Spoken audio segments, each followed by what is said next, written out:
महादेव मुंडे हत्या प्रकरणामध्ये महत्त्वाची अपडेट आहे। तपासासाठी नेमण्यात आलेल्या विशेष पथकाकडनं 6 जणांची चौकशी करण्यात आलेली आहे। गेल्या 2 दिवसांमध्ये पथकाकडनं 6 जणांची चौकशी केल्याची माहिती मिळते। 6 जणांपैकी एका दुकानदाराची सुद्धा चौकशी झाल्याची माहिती पुढे येते आहे।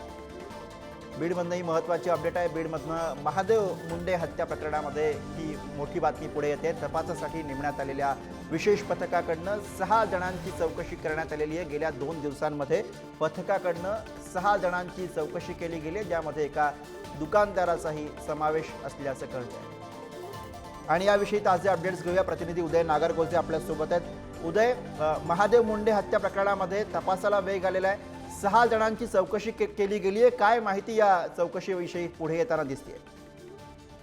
गुरु, आपण जर बघितलं तर 15 महिन्यापूर्वी महादेव मुंडे यांचा खून झाला होता।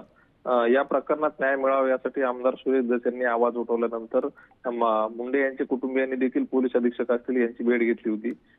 त्यानंतर या प्रकरणाचा तपास डीवायएसपी चोरमले यांच्याकडे दिला गेला। आता त्यांनी देखील 5 जणांची टीम मदतीसाठी घेतली असून आता कुठे या तपासाला गती आल्याचं पाहायला मिळते। अगदी प्रारंभापासून या टीमनं तपास सुरू केलाय।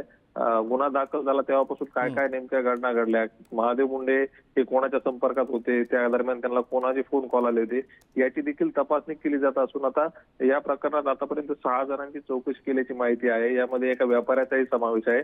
आता या चौकशीतून काही नवीन दागेदोरे मिळतात का आणि या प्रकरणातील आरोपीपर्यंत पोलीस पोहोचतात का, हे पाहणं महत्त्वाचं ठरणार आहे। गुरु, अगदी धन्यवाद उदय या सगळ्या सविस्तर माहितीसाठी।